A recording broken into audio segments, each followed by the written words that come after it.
धूल वाला सुनसान आदित्यपुर गांव चारों तरफ भैरव वन के घने डरावने जंगल के किनारे बसा था। अमावस की काली रात थी। पूरा गांव एक अजीब सी खामोशी की चादर में दबा पड़ा था। बस दूर जंगल से कहीं कुत्तों के भौंकने की और सूखी हवा के पत्तों की आवाजें सुनाई दे रही थी। इसी गांव के बीच में बसा था एक छोटा सा घर जिसमें जगन्नाथ और उसकी पत्नी पार्वती रहती थी। उस रात जब जगन्नाथ रात में जंगल लकड़ी लाने जा रहा होता है, पार्वती उसे रोकती है। सुनो जी, आज अमावस की रात है और इस रात में भी आप लकड़ी लाने जंगल जा रहे हो। आज आप लकड़ी लाने जंगल मत जाओ, मुझे बहुत डर लग रहा है। अरे ओ पार्वती, तुम डर क्यों रही हो? अगर मैं लकड़ी लाने जंगल नहीं गया तो हमारे घर का खर्चा कैसे चलेगा? तुम चिंता मत करो, मैं जल्दी लकड़ी लेकर जंगल से आ जाऊंगा। पत्नी ने इतना समझाया पर जगन्नाथ रुका नहीं। वो अपनी कुल्हाड़ी हाथ में लेकर इतनी रात को जंगल लकड़ी काटने निकल जाता है। दूसरी तरफ उसी गांव के बीचों बीच पुराने बरगद के नीचे बनी रमेश की चौपाल से धीरे धीरे बुझते अंगारों की रोशनी चमक रही थी। उसी चाय की दुकान पर गांव के 4-5 लोग बैठे थे। उनमें रमेश, सुरेश और गांव के सबसे बूढ़े महेंद्र काका भी बैठे थे। अरे आज ये कुत्ते इतना क्यों भौंक रहे हैं बे? पूरा गांव इन कुत्तों की आवाजों से डर रहा है। मन ने तो लग रहा है कोई आत्मा पिशाच बाहर घूम रहा है। अमावस की रात है ना आज? हाँ, आज अमावस्या की रात है और आज की रात जंगल में जाना मतलब अपने ही सिर पर लाठी मारने जैसा होगा। आज छलावा रास्तों में भटकता है। भाइयों, मैंने तो ये भी सुना था कि जंगल का छलावा रूप भी बदलता है, कभी कभी तो इंसान का रूप ले लेता है। सब लोगों की बातें चली रही थी कि उतने में दूसरी तरफ से जगन्नाथ अपने एक हाथ में कुल्हाड़ी और दूसरे हाथ में एक लालटेन लेकर आने लगता है। लालटेन की कांपती लौ में धीरे धीरे जगन्नाथ आगे आ रहा था। अरे जगन्नाथ, कहाँ चला इतनी रात को? आज अमावस्या की रात है। यह रात बिल्कुल ठीक नहीं है बेटा। पागल हो गया है क्या जगन्नाथ? कौन आदमी अमावस की आधी रात को जंगल में लकड़ी काटने जाता है? रमेश, अगर मैं लकड़ी लाने जंगल नहीं गया तो मेरे घर का खर्चा कैसे निकलेगा? इसी वजह से मेरा काम रुकता डिडंता नहीं। घर में चूल्हा जलाना है, उसके लिए पैसा लगता है। पैसों के लिए मुझे मजबूरी में लकड़ी लाने जंगल जाना पड़ता है। हर रोज मेरी पत्नी पार्वती मुझे उस जंगल में जाने के लिए मना करती है, लेकिन मैं उसकी बात नहीं मानता। मत जा जगन्नाथ, आज अमावस की रात है। जंगल में आज कोई इंसान नहीं, बल्कि वो छलावा घूमता रहता है। इतने में एक जोरदार ठंडी हवा चली। लालटेन की लो एकदम लहराई और जैसे किसी ने पास में ही हंसकर फुसफुसाया हो। सबके रोंगटे खड़े हो गए, लेकिन जगन्नाथ डरा नहीं। वो अपनी कुल्हाड़ी लेकर आगे बढ़ गया। जगन्नाथ चौपाल से आगे निकल चुका था। गांव की आखिरी बाउंड्री पार होते ही वो सुनसान डरावने भैरव वन का रास्ता शुरू हो जाता है। रात का अंधेरा और भी भयानक हो गया था। पेड़ों की टहनियां हवा में हिल रही थीं। जंगल की आवाज ऐसी आ रही थी कि मानो किसी इंसान की आवाज हो। कौन है? कोई है तो सामने आ जाओ। जवाब सिर्फ सन्नाटा। तभी अचानक उसे एक परछाई दिखी जो आगे पेड़ से उतरकर खेत की तरफ चली गई, धीरे मगर इंसान जैसी चाल में। कौन है रे? सुरेश, तू है क्या? अगर कोई गांव का आदमी मेरे को डरा रहा है तो मैं डरने वाला नहीं हूं। सीधे तरीके से मेरे सामने आ जाओ, नहीं तो मेरे हाथ जो कुल्हाड़ी है उससे मैं तुम्हारा सर धड़ से अलग कर दूंगा। तभी वह काली परछाई वापस आने लगती है और वो कोई और नहीं बल्कि जगन्नाथ की पत्नी पार्वती थी। जगन्नाथ का दिल धक से रह गया। अरे पार्वती, तू इस भयानक डरावने जंगल में इतनी रात को क्या कर रही हो? मैंने तुमको बताया था कि मैं घर जल्दी लौट आऊंगा।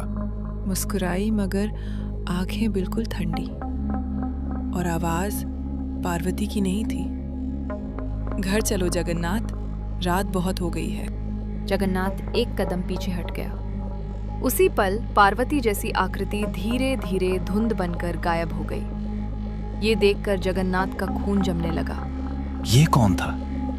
ये तो पार्वती नहीं थी, ये तो इस जंगल का छलावा था। तब भी जगन्नाथ रुका नहीं, वो आगे बढ़ने लगा। जंगल के रास्ते से भयानक डरावनी आवाजें आनी शुरू हो गईं। थोड़ी देर बाद जगन्नाथ जंगल के बीच आ चुका था। अब उसको पीछे लौटने की हिम्मत नहीं हो रही थी, आगे जाने का डर अलग। अचानक उसे अपने पीछे किसी के चलने की आहट आई। वो पीछे मुड़ा, लेकिन वहां कोई नहीं था। कौन है रे? सामने आ। तभी एक बार और उसके पीछे धीमी खुरदरी आवाज आई, जैसे किसी 60 साल के बुढ़े की आवाज हो। फिर से जगन्नाथ पीछे मुड़ा तो अपने पीछे उसको उसी के गांव के महेंद्र काका दिखाई दिए, जो चौपाल पर बैठे हुए थे। महेंद्र काका, आप इस वक्त इस जंगल में? आपने तो मुझे जंगल जाने को रोका था, तो आप इस जंगल में इतनी रात को क्या कर रहे हो? मैं तेरा ही इंतजार कर रहा था जगन्नाथ। जगन्नाथ, आज तुझे मेरे हाथों से कोई नहीं बचा सकता। आज तेरा शरीर मेरा होगा। ये सब देखकर जगन्नाथ पीछे हट गया। मुझे पता है कि तुम मेरे गांव के महेंद्र काका नहीं हो। मैंने तुमको पहचान लिया है। अचानक महेंद्र काका का चेहरा बिगड़ने लगा। आंखें लाल, दांत लंबे और चेहरा किसी दानव जैसा। जगन्नाथ डरकर कुल्हाड़ी लहराता हुआ भागा। छलावा पैरों से ऊपर नीचे कूदता हुआ उसका पीछा कर रहा था। जगन्नाथ भागते भागते एक पुरानी खाई पर पहुंचा। आगे रास्ता नहीं था, पीछे से छलावे की हंसी। अब जगन्नाथ के पास आगे जाने का कोई भी रास्ता नहीं था। न जगन्नाथ पीछे जा सकता था, न आगे जा सकता था। आजा, मैं डरता नहीं तुमसे। तुझे जो करना है कर ले। छलावा एक झटके में जगन्नाथ का रूप लेकर सामने खड़ा हो जाता है। अब इधर भी जगन्नाथ और उधर भी जगन्नाथ, एक असली एक नकली। ये सब देखकर असली जगन्नाथ डर जाता है। जगन्नाथ, अब तू क्या करेगा? अब तो मैंने भी तेरा रूप ले लिया है। अब कौन सा तू और कौन सा मैं? अब तो तुम्हारी पत्नी पार्वती भी मुझे नहीं पहचान पाएगी। तभी अचानक छलावा जगन्नाथ के ऊपर छलांग मारने ही वाला था कि जगन्नाथ को अचानक महेंद्र काका की बात याद आई। हाँ, महेंद्र काका ने मुझे आते हुए बताया था कि छलावा रोशनी को बर्दाश्त नहीं कर पाता। उसके बाद जगन्नाथ ने अपने हाथ में जो लालटेन थी उसको उठाया और जोर से छलावे की तरफ फेंक दी। जैसे ही लालटेन छलावे के पास गिरी, लालटेन में तेज पीली रोशनी होने लगी और छलावा दर्द से चिल्लाते हुए पीछे हट गया।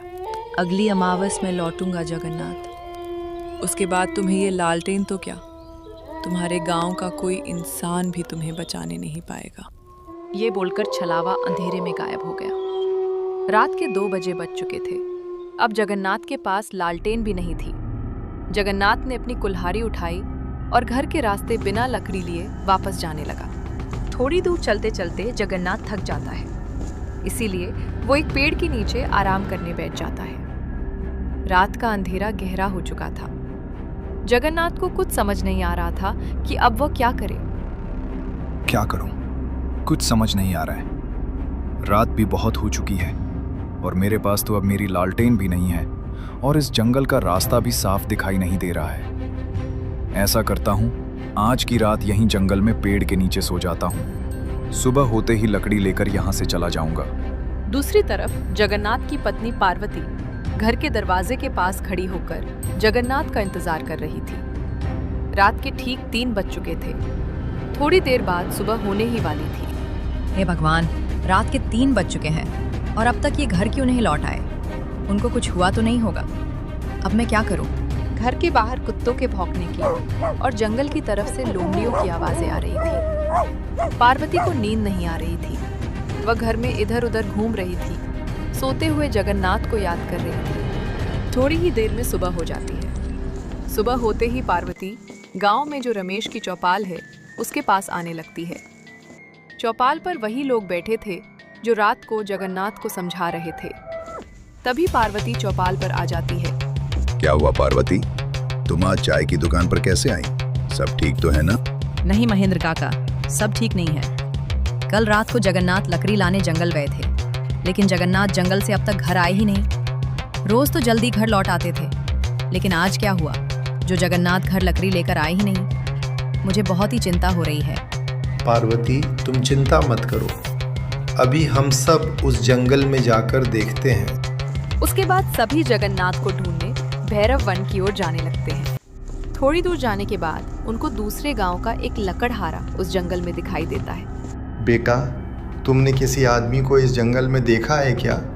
वो भी तुम्हारे तरह इस जंगल में रात को लकड़ी लाने आया था, लेकिन अब तक वो घर नहीं लौटा। हाँ काका, मैंने एक आदमी को एक पेड़ के नीचे देखा था, लेकिन वो सोया हुआ था, इसीलिए मैंने उसको जगाया नहीं। वो पास में ही जो पेड़ है उसके नीचे सोया हुआ है, लेकिन वहाँ का रास्ता बहुत ही डरावना है। मैं भी लकड़ी काटने वहाँ कभी नहीं जाता। सभी लोग वहां से जगन्नाथ को ढूंढने आगे जंगल के रास्ते निकल पड़ते हैं। कुछ ही दूर जाने के बाद उनको जगन्नाथ एक पेड़ के नीचे सोया हुआ दिखाई देता है। सभी लोग जगन्नाथ के पास जाते हैं। अरे ओ जगन्नाथ, नींद पूरी नहीं हुई क्या? अब तुम्हारी नींद पूरी हुई होगी तो उठ जा। देखो, हम तुम्हें ढूंढने जंगल आए हुए हैं। तभी अचानक जगन्नाथ की आंख खुल जाती है। जगन्नाथ खड़ा हो जाता है। तुम लोग यहाँ? क्या हुआ? सब ठीक तो है? और पार्वती, तुम भी इन लोगों के साथ इस जंगल में क्यों? क्या हुआ? आप आज घर नहीं आए तो क्या मुझे चिंता नहीं होगी क्या?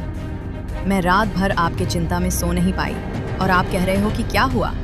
पार्वती, अब मैं तुमको क्या बताऊं कि मेरे साथ रात में क्या हुआ? क्या हुआ जगन्नाथ तुम्हारे साथ रात को इस जंगल में? महेंद्र काका, अब आप लोगों को मैं क्या बताऊं। कल रात जब मैं लकड़ी लेने इस जंगल में आया ना, तो मुझे पार्वती का रूप लेकर इस जंगल का छलावा मेरे सामने आया। उसके बाद वो गायब हो गया। थोड़ी देर बाद फिर से वो छलावा आपके रूप में मेरे पीछे मुझे मारने आया महेंद्र काका। लेकिन आपकी वजह से मैं कल रात को बच गया। आपने मुझे चौपाल पर बताया था कि छलावा लालटेन के रोशनी से भागता है। मैंने मेरे हाथ में जो लालटेन थी वो छलावे के ऊपर फेंकी। उसके बाद छलावा गायब हो गया। लेकिन उसने मुझे बोला था कि वो फिर अगली अमावस की रात हमारे गांव आएगा, जल्दी ही। तभी सभी लोग वहां से अपने घर जाने लगते हैं, मन में उस छलावे का डर लिए।